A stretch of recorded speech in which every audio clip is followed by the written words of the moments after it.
just a few points in regarding the next game again against Australia. For me, I think main thing is for them is to grab every opportunities there, especially when they into the green zone. So for me, I think personally they have to press Wallabies and forcing them to make mistake and forcing them to make error, and also allow pressure by kicking, putting them into their own half, deny them territory, deny them possession.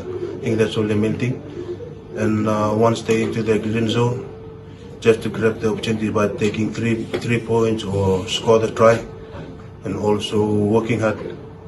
That's the thing. Just a few main things that I hope that it can help the team.